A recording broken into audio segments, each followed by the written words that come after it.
Welcome to the Disability Myth, the podcast where we explore the realities of disability with handsomeness, humility, and hamminess. My name's Dominic, and I was born with a fatal neuromuscular condition called spinal muscular atrophy. My co-host, Uriel, and I tackle serious issues, but we don't take ourselves too seriously. SMA and boats.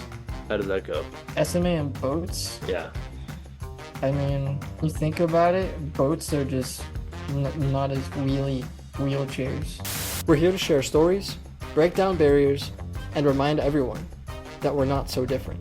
So hit subscribe and let's shed light on some myths. Heyo, and welcome back to another episode of the Disability Myth. I am, of course, your handsome, your humble, your hammy host, Avril Lavigne.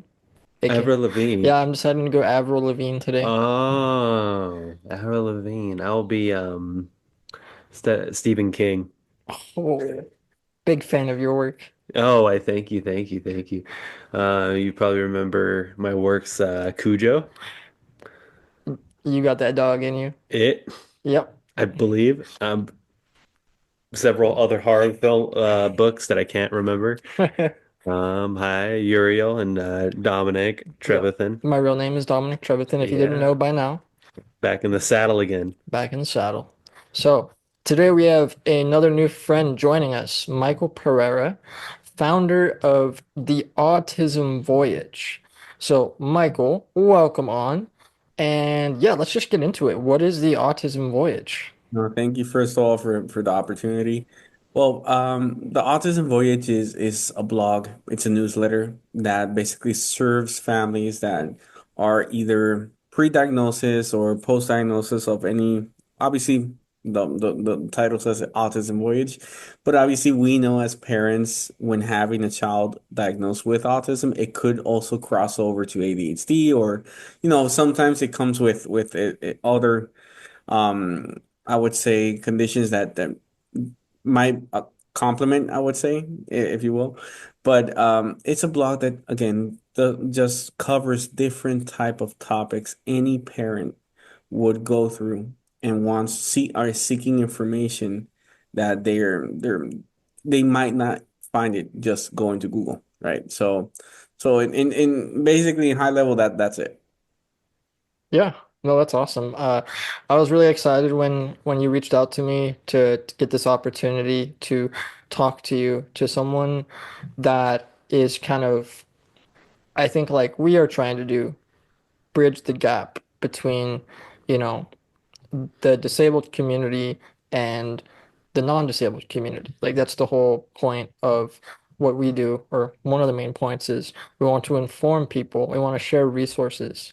Yeah. And I think it's awesome what you do. I think it's a huge resource for a lot in the disability community. Hmm. And yeah, overall, I think just it's gonna be a really fun episode. Yeah. I think so. I think so too. And with that, let's jump into our icebreakers. Let's have a little fun before we get all serious. I knew you would ask this eventually. This It's been plaguing the internet for a couple weeks. yeah. But Yeah, this question has been circulating internet. It's been all over my Instagram feeds, all over the online forums, and that is, who do you think would win in a fight? A Well, gorilla or 100 men? I've seen that. I've seen that. I would say the gorilla. You think Uh, so? yeah, I would say think so because how would you be able to tame a huge, gorilla with so much strength? Even though there is 100 men, but I don't know. I That's a good question, but I would say gorilla.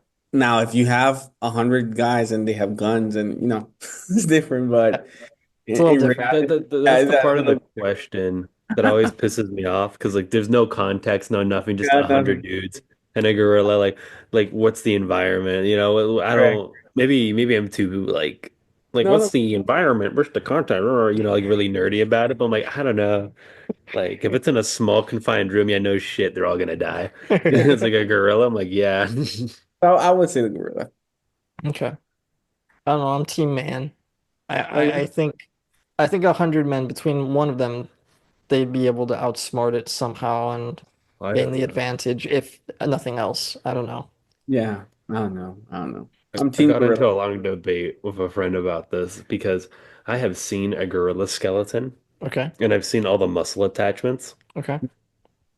No matter how hard I trained, no matter how hard I could throw a punch, Yeah, I guarantee I'll do nothing to it. yeah. Like Me straight too. up. Yep, Like because they're nothing but like muscle. yep. It'd be equivalent to like punching like a punching bag and like the punching bag doesn't move. Like we underestimate like how dense their bones and like their muscles are. It's like I don't think I don't think I'll even bruise it. Yeah, I So that's think so. kind of crazy. Hmm. Yep. All right. Well, this next one's yours. This is all yours. It's your baby. Oh, the hot dog question? Oh, well, we were just talking about being more concise. Maybe maybe leave out the wizard part and all that No, the stuff. wizard part is what makes Oh it my so good. gosh. Okay. But it always confuses people. So, you're being held at gunpoint by a wizard. Hmm. Okay, and he says, I'm gonna turn you into a hot dog. What kind of hot dog would you like to be? What kind? Oh, there's different type of hot dogs. Okay, I Well, don't know. because you could, don't laugh. The meat. You That's could a choose the question. meat option, the Yeah, I bun, wouldn't have. condiments. Yeah, I wouldn't have that answer because I don't know what would I'd like to be, but what would you choose? Me, probably a Chicago dog, I think. I don't know. I've Yeah, never had I one. think you've said that before. I've never had one, so Okay, okay, yeah, I wouldn't know that one, but it's a good question. Huh? Nobody never. it's Okay, so I think the the science behind this question is it relies heavily on the person being asked the question. It assumes that they eat hot dogs Okay, and I like hot don't. dogs. I don't. So so what do you And what do I eat? Okay, I'm just, we are in our household. We come from the Caribbean, so I'm come from Puerto Rico. My wife comes from Cuba. So we're always eating Hispanic food, rice, beans, uh, steak, plantains. So that's our main thing here in the house. those are That all No. pretty sounds good. so Yeah, good, yeah. I haven't had a fried plantain in a hot minute. Oh, Is there that's multiple types of plantains? I Dude, don't know. it's crazy. I yeah, but that's what we eat it almost every day. So that's something that for us is like it's a routine almost. So the wizard is from Cuba, and Okay. he's holding you at gunpoint still, except this time he's asking you what type of Cuban dish you would like to be turned into. Okay. Oh, Okay. those are good. That's That's a several. good one. Well, there's one called ropa vieja, which is a really, really good Cuban meal. I would say that one. Okay, so wait, what is it? I've never heard of it. Well, it's rice, beans. It has its own like mixture with pork and plantain. So it's what we eat every day basically here. Okay, Oh, pretty good. very cool, very cool. Yeah, Yeah. dude, I can relate to the rice and beans every day. Oh yeah. What is it? You're always talking about like you like the peasant's meal of like stew and rice and beans. That's all I eat. Yeah, it's just like the other day it was like super hot. My mom did the stereotypical thing that people talk about. She made fucking almondigues, like meatball soup. I'm like, oh man, but it was like 90 today, mom. It's just like, oh, whatever. It's just like, why? It's like, oh, wait, I ate it though. It's good. Rice I beans. wouldn't say no to some albondigas. Oh yeah. Oh yeah. Yep. That's all me. All right, so final icebreaker. If you could go back in time and Mhm. give a piece of advice to your younger self, what would it be? Oh, that's a good one. There's a quote that I love from the formal CEO of IBM, Jenny Rometty, that there it says growth and comfort cannot coexist. So I would say that because it's very difficult if you want to grow to feel comfortable and the same thing, the opposite, right? You cannot be comfortable and expect growth, right? So they cannot coexist. For me, I would go back and at that time I was starting in corporate or whatever, just say that to myself, I cannot expect the perfect life with the perfect results without sacrificing something. So I would say that. That's a really good, solid answer. Yeah, Yeah. I think really, really relevant too because I don't know. Dominic and I are critical thinkers, and I feel like critical thinking and like analyzing new stuff constantly is like really hard to do. And one could say makes you uncomfortable. It makes me Yeah. uncomfortable at times because it's like you're reading stuff or like actively seeking things that challenge your worldview Yeah. or like make you uncomfortable. So it's like, oh, I don't know, but it's like, it's pretty good. It's going to go to physical activity, gym, whatever, anything new, like a new job, for example, getting used to the workflow, whatever. Like you have to sacrifice some like habits prior that you were used to doing. Yeah. Instead of like waking up at like 10 in the morning, you have to wake up at 8 to show up to the office at 9, like that's a sacrifice, Yeah. because you're doing something different. And it's uncomfortable. I'm like, I'm not used to it. Okay. Yeah. 100%. So Pretty good. let's go back to the autism voyage. Oh, yes. What, you know, how did it all start? What motivated you? Well, my son was diagnosed with autism a couple of years ago, and obviously, long story short, I was in corporate America. A lot of things happened throughout that phase, from denial, from ego getting into the way, from my side, not knowing where to go. I would say to without not knowing where to go, even though I have family, but at some point I wanted something that was not family to talk to or to read about. So I couldn't find a blog that was updated. All the blogs I saw at that moment was like 8 years old, 7 years old. So even though it was good information, but I couldn't find something updated. So that was frustrating. I couldn't find a financial advisor or a planner that if I wanted to talk about my financial situation, it seemed like every time I was talking to somebody very transactional, just wanted to sell me something or recruit me. Very difficult conversations because I wanted to have those that, when I'm seeking an advisor or anybody, I'm trying to see if they can help me, think outside the box and tell me where should I watch out, what should I watch out for, what not. And when you're having somebody that is just seeking a sale, it's very difficult. So I became again frustrated with that. The fact that I was in corporate, started to look for other jobs, other employers to see if I can do the same, travel less because I was traveling a lot. It became difficult because I would go to a startup and uh, you go in a startup, you go in doing one thing, but you're doing other things because you need to, it's a startup. You need to use different hats. So long story short, become very frustrated with a lot of areas, and my head wasn't in the right place. I would say it was in a very dark moment, and just decided to part ways from the corporate world for some time and be able to go into the financial services to see if I can help families like mine and also create a blog because I do truly believe in education first and gaining trust. So the blog just right now this Sunday we crossed over 60 articles. By the end of the year we should be in 100. So we want to provide value first, gain that trust, and whenever a parent is ready to talk about their finances, well then they can schedule something with us. That's awesome. Yeah, you touched on a couple of important points that I'm pretty sure I've experienced and Dominic has experienced, and that is this selling or almost like this like corporate like salesman kind of like Gatekeeping information. yes, yeah, where and it affects so many Americans. And like when I was trying to like, and they're so predatory, like they don't want you to think, they just want you to sign up for whatever. Yeah. And like it's extremely difficult, especially when navigating health insurance, auto insurance. And these people just tend to tell you what you want to hear. And it's not Mhm. necessarily coming from a place of like benevolency. They just want to make the sale. Yeah. And it's like really frustrating. So I think like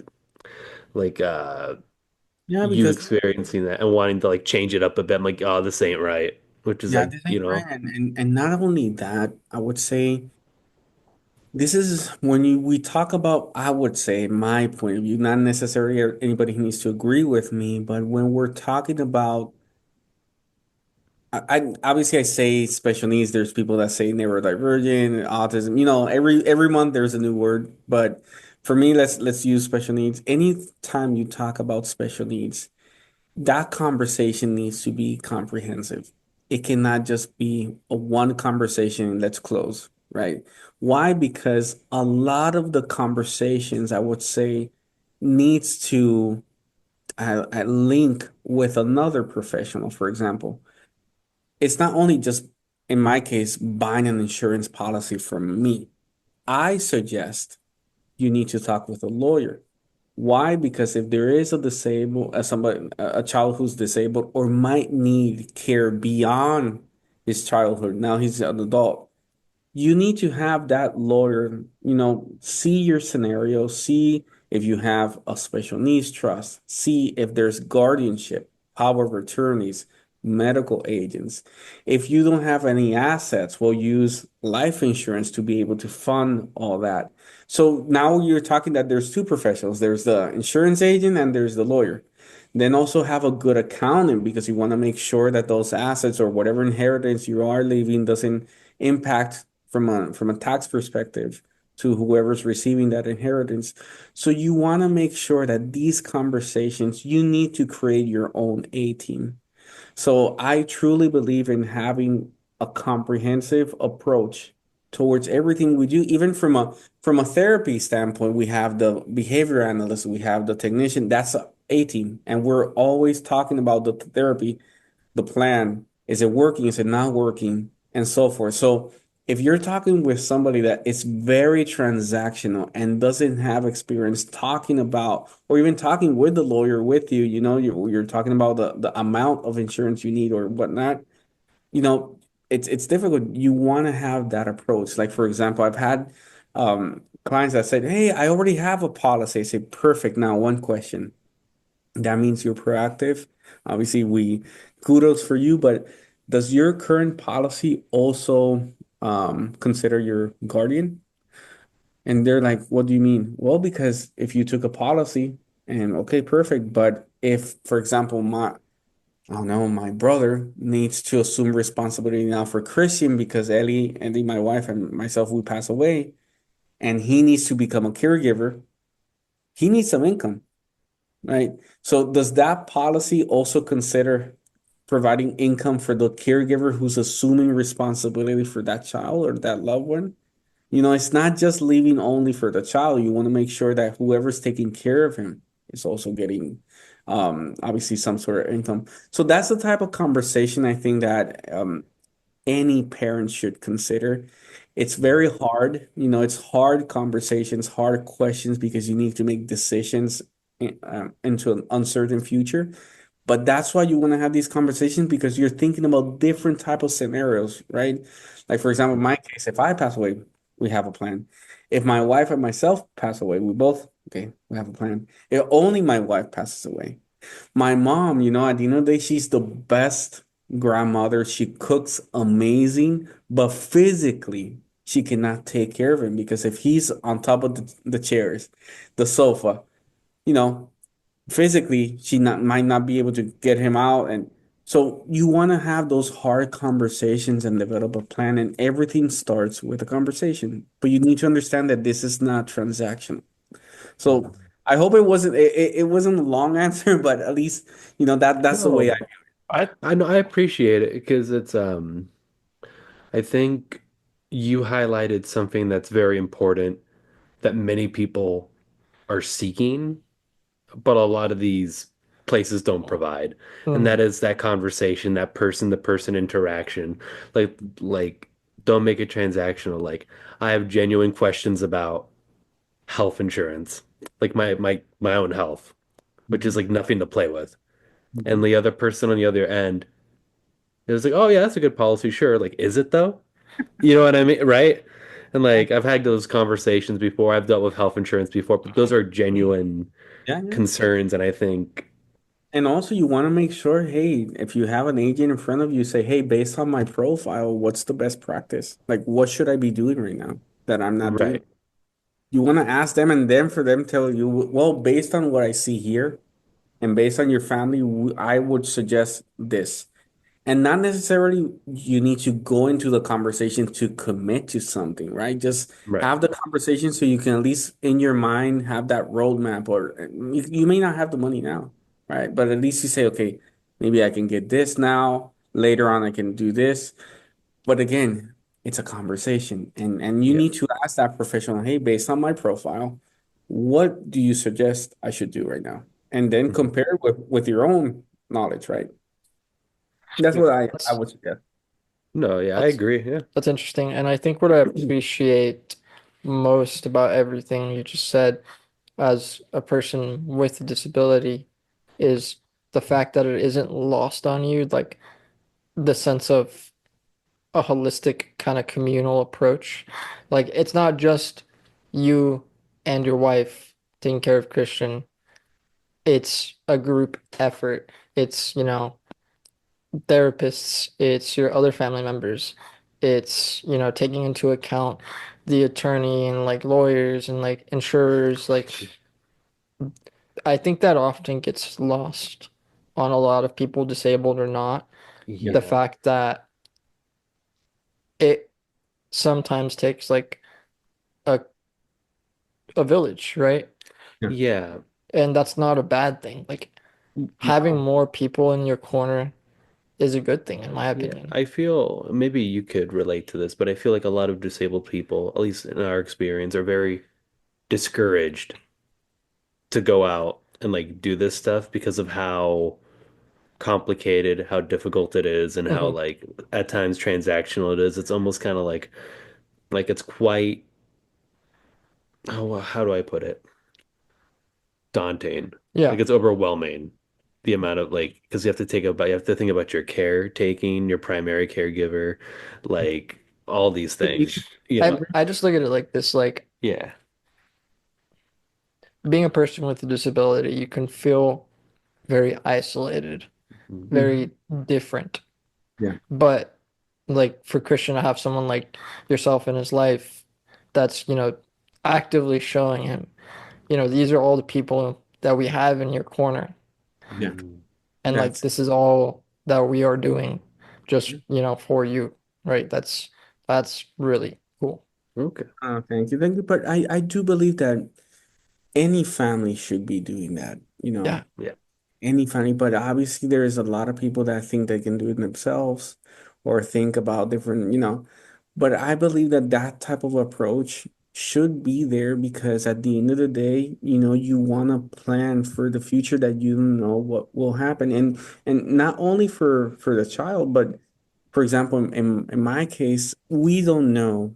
Even though Christian is highly functional, he's still not conversational, but highly functional. We believe that he might be, we're working on it for him to be independent, but we don't know, right? And that's the uncertainty we need to live with. But for example, what if I need care when I'm 80, 85, and he's 40 and he still, needs support? Assisting living facilities, nursing homes are becoming very expensive. How am I going to pay for my own help? So when we talk about, okay, having based on your, like I mentioned, if you ask agent based on my profile, what do you recommend? What's the best practice? Those are all the areas that the advisor needs to tackle. Short term, if you need disability income insurance. Midterm, okay, let's use a life insurance to fund a special needs trust, for example. Long term, okay, let's use some coverage, standalone coverage or something to be able to accumulate cash to be able to pay out later on that type of service that you might need that your son or daughter may not be able to help you with, right? So it's having a conversation not only around the loved one with a disability or not non-disabled, but just the full family, the whole family needs to have that, planning there. Yeah. And then I know this is, I'm backtracking a little bit, but there's like there's the insurance point, and then there's another point that you said, when you were working in corporate, did you find it overly difficult to strike that workplace balance and like you wanted That uh doesn't exist. I don't think it exists, that workplace balance, the work and okay. I don't think so because even more when you have a child who's taking 20, 28 hours of therapy a week, Yeah. it's difficult being able to have a 9 to 5. And even more when I was traveling, my wife was overwhelmed with a lot of hours of therapy. So that balance there that everybody talks about, I think that it's I don't know where they get it from, right? Because even being in corporate, when you travel, you're it's very difficult to find balance, right? Because even in the hotel, you're answering emails. Mm. Even in the airplane, you're working. So even on the weekends, you're thinking about work. So really, you didn't disconnect. So in my case, I think I just adjusted a lot to the environment until obviously this curveball came by that for me, I thought that at that point in corporate, I was living the American dream. But in reality, I was living a lie. At the end of the day, I think that we're living the American dream now. We are completely blessed to be able to have both children, Christian, and Amanda and my wife here at home. And this is for us the true American dream, being able to support the children and be a support system for them. That for us is truly the American dream. Was such a cool thing to hear. Yeah. Yeah. Yeah, because I was like, mainly I was like interested if like you were so overworked that like you said you had to adapt with Christian and like you had to step away from that corporate because it's like, no, I can't not necessarily keep I was like it was really difficult No, to I like think it was more I stepped not it what the pressure is always going to be there in any job, right? But I mhm, think the decision why I left is because something that doesn't return in life is time. So if mm, I can do the time now with him in these early years and help him in whatever I can, I will prefer that 1,000 times over just being in a board meeting that, nobody's going to remember me in 5 years from now. So mm, for that's why the main reason, because I felt that the presence here in home, and even more after, I think that he got used to me being home during COVID because I didn't travel, that when I started traveling again in COVID, that transition period for him was tough. Hmm. So that stayed with me until for some time. I just did everything I could so I can just be here and do what I'm doing now. Yeah. understood. See, respectfully, really good. Yeah. Yes, yeah. So, okay, I want to just backtrack a little bit. Like Uriel said earlier, um, you talked about the diagnosis, and there was a lot of emotions in that process, denial. Can you just kind of talk more about that? Like, what was the initial conversation with the doctors like? No, I think that not the doctors. I think that us as parents, you know, when there's symptoms there that are not, you know, on your usual day to day. So prior going to the doctor, you can tell when there's something there that needs to be addressed. So in our case, around 1 year old, he started doing, tiptoeing, aligning stuff. A lot of behaviors that we knew at that point that weren't normal for us. And the way any parent, I would say, because a parent can come and say, "Hey, but my son does that," and that's, the way I see it now. If your son or daughter is doing a behavior that harms them, that's where you get concerned, right? Because if they're doing a behavior that they might have gotten from daycare or imitating somebody from school, you know, just deep dive and make sure that's not a behavior that comes with, obviously, with what we're talking about now. They might be imitating something or somebody they see, even a cartoon, right? But when you Mm. start seeing behaviors that impact his day to day, it harms him. That's where I really think the red flag is for somebody to just go out and seek professional help. right? And it's not, and when I say professional help, it's not family because in our case, you can have family that in our case, for example, when we start seeing symptoms, a lot of families will say, "Hey, don't worry, you were the same. Just give it time." You know, in the Hispanic environment, there's la chancleta, the sandal. So that un chancletazo would be like, give him a sandal or Yeah, that's so, yeah, mental health in the Hispanic, especially Hispanic yeah, yeah. American community is quite the uphill battle. Yeah. Yeah, so in Póntelo that, las pilas. I'm like, yeah. when I was your age, I was like 30 acres, and I'm like, all right, dad. It's like, I So walk 10 miles to school every day. It's like like that stereotypical stuff. It's just like, yeah, yeah, I yeah, feel you that. have that. And at the end of the day, when you have a family that gives you that type of advice, you gotta make sure who you're listening to because that advice came from love, but not experience. And when you have a denial, plus hearing somebody saying that there's nothing wrong, that they not don't even know any type of have any type of experience dealing with this topic, is dangerous because you are making decisions based on that, and that can procrastinate any early intervention, right? So you want to make sure that even though you have family, and that's fine, it doesn't mean that because they're intentional, they have love, they know what they're talking about. So I would just see that if there is any type of behavior that you are seeing that may harm them, or you just have a gut feeling, because you know the gut feeling you need to have, seek a professional. It doesn't matter have that conversation because at the end of the day, it's going to just benefit the child. Now, in regards Yeah. to when you mentioned about the emotions and that part, so around 1 year old, again, we started seeing symptoms, and COVID came by, was able to stay here. A lot of the symptoms reduced, but when COVID released, obviously the symptoms came back full force, hitting his head against the wall, again, tiptoeing, aligning stuff. He was saying a couple words, he regressed a couple.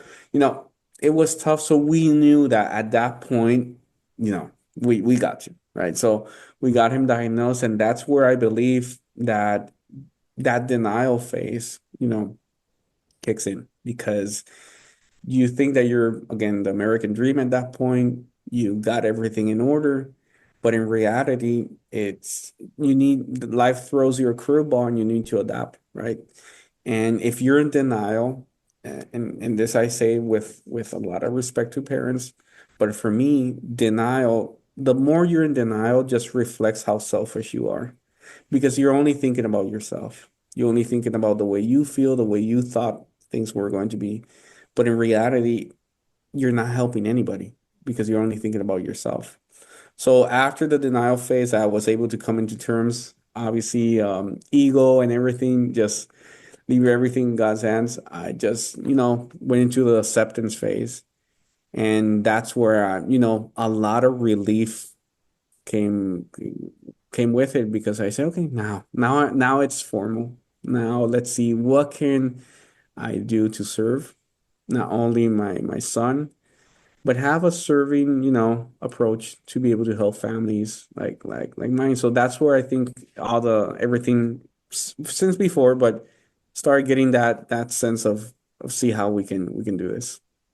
Yeah. No, that's beautifully put. And Yeah. I think my follow-up question is like, how would you best advise people in similar circumstances to kind of get from that point of denial to that point of acceptance? Like, what kind of helps ease you into Yeah. acceptance? Just leave your ego behind. Nobody cares. I would say one. Secondly, there's a lot of parents that think that they can do it themselves, that they have all the answers. And in reality, what it looks like that they're going on cruise control, but they're going the wrong way, right? It's about seeking professionals. But I would just say, leave the ego behind and leave the professionals to be able to guide you in all way. Not only professionals from doctors who are or can diagnose, but those therapists that are assigned there to help the child progress, right? There's a lot of parents that I see that they believe that the therapists are nannies, And it's not that. That's your best ally, right? You want to make sure that you're up to speed with the therapy, with the plan, with whatever it's assigned to that child. You want to make sure that you're up to the end, that you're present. But you gotta, it first leaves with, leaving the ego behind and relying on professionals. Yeah, that's really good advice, I would say. Yeah, it's also very difficult to do. So Yeah, congratulations. yeah, No, This but is yeah. no, no, thank you. But I'm saying this now, but it took me a lot of time Hmm. yeah, to be this Yeah. way. It's not that I woke up one day, started doing push-ups, and okay, Yeah. now. Yeah. No. No. It's It yeah. took years. It took my wife years. It's not what I'm saying today. That's why I say with all respect, because it takes time. Everybody's different. Everybody reacts different. And in our case, it took some internal battle to be able to come into terms and be with this mindset of understanding that now we need to serve. Now we need to be the best support system. And if I'm going against the wave, I'm just, I'm not being resourceful. yeah. So we've kind of been talking about, the misconceptions of taking advice from who, and you advise people to be careful who you take advice from. Yeah. What are some other common misconceptions or myths regarding, the people that you help, who you talk to, um, Hmm. regarding all that stuff? Yeah. Everybody thinks that they have time. I think, I'll do it later. I'll do it later. Everybody thinks that they have time. And in reality, you never know. So I would say the most common one is that thinking that nothing's going to happen. And what people don't realize is with time is expensive, right? When you wait, for example, in my case, for an insurance policy, the older you get, the more expensive, right? Because the probability of something to happen to you is higher. The same thing with anything in life. If you're waiting to invest in something, it's going to get more expensive. You know, time, if you procrastinate, it's tough because it comes with a consequence, and that consequence is that it becomes more expensive, whatever you do. So that's, I would say, it's the biggest thing. Hmm. Hopefully, I answered the question. Yeah. No, totally. No, yeah, I feel like that response summarizes a lot of those insecurities all in like one thing, where like you were able to tie it back to just like this idea that like, oh, not now, later, tomorrow. I don't Hmm. like I feel good now. Like all that, like it's like that idea, like thinking like you could do it whenever, but then whenever turns into like Hmm. 5 years, Mhm. you know? Yeah. Yeah. It happens a So lot. I like the response. Like it summarized all of that into like one little like Yeah. a funnel. It's just like, yeah, nah. It all kind of connects, yeah. Yeah. Um, so when we first met and we're talking, brainstorming topics to talk about here, uh, you had mentioned something that stuck out to me, which was that siblings who are neurotypical don't typically want anything to do with their neurodivergent siblings. Yeah, can you just talk about that idea a little Yeah. more? I found that really interesting. Yeah. Like, Like not typically, because at the end of the day, I haven't seen a statistic for that, but what I can say is more that, anecdotal. Anecdotal, yeah. well, yeah, what the thing is, there's a lot of conversations I've had that, that I even have an ebook for that caters to siblings, because they're in some cases the unsung heroes, right? Because they serve a, the majority of the years that sibling needs help. But sometimes they go through their own traumas, right? Because they see there's a different treatment, in the household. They feel left out. They might feel jealous, jealousy. There's a lot of emotions that go there, right? So the ebook that I have in the website just caters to those type of families like mine. Like, for example, Christian is diagnosed, Amanda is not. So we want to make sure that Amanda doesn't feel left out, that Amanda understands, and we try to explain to her, even though she's 3, we explain to her, do you know that Christian has its own unique needs?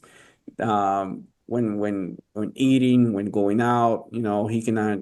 At one point, he couldn't hear the dryer in the public bathroom where you dry your hands. He couldn't hear that because of sensory issues. At one point, he couldn't hear the blender in the kitchen because of sensory issues. The haircuts vary. It's a challenge. So even though she's too small, but we still take time to be able to explain things to her because we want her to feel part of everything we do, and for her to understand that if we are doing something different from her, is because there's a unique need that needs to be addressed. And in Right. some cases, some families I've spoken to, some siblings feel traumatized, and in some cases don't want to have nothing to do with the family when they grow up. But I just feel that that's something important, right? Yeah. Oh, that's interesting. I've never, you know, really thought about that sibling dynamic much. Yeah, Yeah, it's yeah. definitely, yeah, But definitely that exists. also helps you as a parent, I think, just be self-aware, of everybody in the household, because the same thing you can have this conversation about the siblings, how they feel, also your spouse, because sometimes we as married, you concentrate so much on the loved one, the child, that you lose focus on yourself, you know. Mm. So that can apply also to, I think it's just to be aware of your surroundings and understand that everybody in the household needs to be validated and considered. Hmm. Yeah. I fully agree. Yep, that's definitely something I've experienced. Yeah. You as well. Yeah, it's just like, and that's like universal. I know there exists a stereotype, the middle child. All those things. So like these dynamics don't exist. You know what I mean? Yeah. Yeah, so it's like there are definitely Yeah. correlations here. So it's like I think it's important to like be self-aware. Yeah, that's very good. So obviously we've kind of covered a lot here. One of the things I wanted to make sure that we did cover, just because it would seem a disservice to me if we did not, Mhm. is, you know, we've talked a lot about Christian and his needs.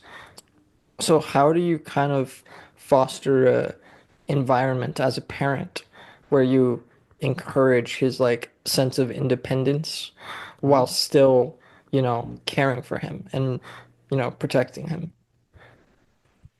Well, we incorporate a lot of activities. Like for example, we have taken away the tablet time for some time, for a while now, and we put him into jujitsu, for him to have activity, for him to be sociable, for him to understand that that he needs discipline, he needs to follow instructions, he needs to dress himself if he wants to go to jujitsu. He needs to ask for help if he needs it. He needs to whatever he can do from his side. We are pro that. So anything, even in the morning, going to school, he needs to dress himself, right?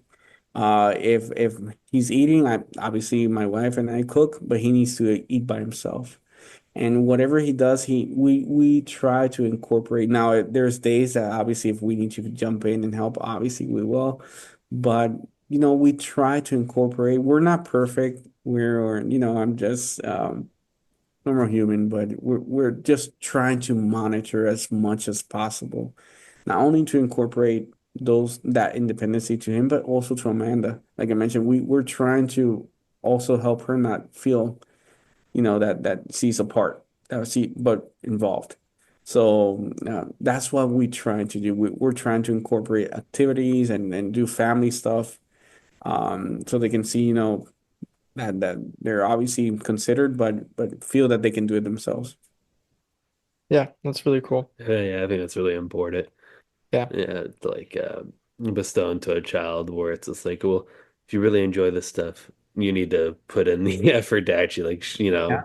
do it. You're just like, oh yeah, I want to go to jujitsu. You do? How badly? I'll get changed. Yeah, yeah, It's like I think that's adorable, and I think that's like important yeah, Yeah, yeah. because, but Right yeah, now we took him out for a couple of weeks because during that time he's having some therapy, so we cannot take him at that time in the class, but he's returning back in the next month, I would say. But yeah, man, we're trying as much as possible. But again, for those who are listening, it's taking us some time, just patience, be adaptable, learn how to be flexible. There's something that we just when we have conversations, it's not our fault, but it's our responsibility, right?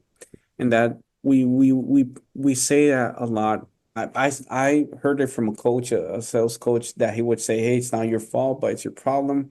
In our case, it's not our problem; it's our responsibility. So we would say it's not our fault that Christian was diagnosed, but it is our responsibility, and we want to take full ownership and accountability in doing what we need to do in order for him to be the best version he can be, right? So even though it's taken us some time, but again, I would just suggest to those parents who may fall in the victim mentality that why me, why this, and why the other, just understand that it's not your fault. So that takes away the victim mentality, but it is your responsibility. So you need to snap out, right? And start getting that ownership in to start building that child that needs you, right? So again, it's taking us some time, but that's the way I think that mindset shift needs to come out. as yeah. as the kiddos say nowadays, that was bars. Well, yeah. Well, because there's a lot of validity to it, where it's like it goes back to the initial quote where any form of self-improvement, any critical thought, anything new, anything that would benefit you will always be uncomfortable. Mm, Yeah, The communicating with like a loved one, say, oh, like I know we love each other, we've been dating for a while, but like I feel like this. yeah, And if you can't respond to that, yeah, what do 100%. you know what I mean? It's going to be uncomfortable. yeah, With the with your child being diagnosed and that denial, it's going to be uncomfortable. yeah, But I think, like he said, it's not our fault, but it's our responsibility. yeah. It's just like, it's like these little intercommunication things that we have with people. It's not necessarily like someone's fault, but it's like a It's responsibility to like bridge the gap, be like, okay, what's wrong? Like, yeah, we actually have to like work this out. And that's always going to be hard. yeah. Like you're dealt the cards you dealt, and it's up to you how you choose to play them. So Yeah. It's like they say, like, you have the choice on how to respond to it, mhm. like your actions. Yeah, Like, Yep, 100%. yeah. And like someone like even like at times when I beat myself up, somebody told me where it's just like, well, yeah, it's everybody's first time on this planet. That's what she told me. I'm like, oh damn. So it's just like so she's like, oh, you best like read, go to therapy, and like talk to others that are more experienced or like know about it. Like you say, like seek professionals because like this is your first time on Earth, and I don't think you're gonna figure it all out. Yep. bars. That's what she said. I'm like, yeah, I don't think you can figure it all out. I'm like, damn. All right. Like it's like what is it, like the hubris walking around thinking like you know what's best. Yeah. Yeah, It's yeah. just like, nah, you don't. Okay, so before we wrap up, speaking of seeking professional Oh, advice, yeah. you advise people to seek out professional advice regarding special needs trusts. But before they do, would you mind just kind of highlighting, giving a brief overview of what exactly that it is? Because I think it's such a vital resource for those in the disability community with family. Um, yeah, let's talk about it. What is the Special Needs Trust? Good. So let me actually break down what what we provide, which also includes um, using life insurance as a funding mechanism. So first, we not necessarily in this order, but we provide services around building income protection strategy. Why? Because if Christian depends on me 100% and I get cancer, I get a stroke or a car crash, I want to make sure that my income is not interrupted. Usually in employers, you have the short-term disability, long-term disability. Usually it's not enough. So this is something independent that a father or a mother would get to be able to either replace their income if something were to happen that they're disabled for a certain period of time, or get a lump sum of money based on the policy of the way it's structured. So we want to build that in short term, right? Because if something were to happen to you, again, you're a couple months or years out, you want to make sure that you don't get interrupted. Secondly, we also use there's something called the special needs trust, which I believe it's a very, very good way. Obviously, I'm not a lawyer. You would need to seek a lawyer, but a special needs trust is a way that you can structure it in a way that if you do have any type of assets or funds that you want to distribute, it wouldn't affect the child if they have any government benefits or they'll, they're any in any type of eligibility with funds, right? So that special needs trust has instructions that based on however you want to distribute it or what the instruction will be there, but it won't affect any type of government help that that child or loved one has. So in our case, what we do is there's a lot of parents that you or caregivers that can use real estate brokerage accounts, savings account to be able to fund a special needs trust. But for me as a father, I consider that good, but it still fluctuates, right? The real estate could fluctuate. Brokerage accounts can fluctuate. Savings, if you spend it, it fluctuates.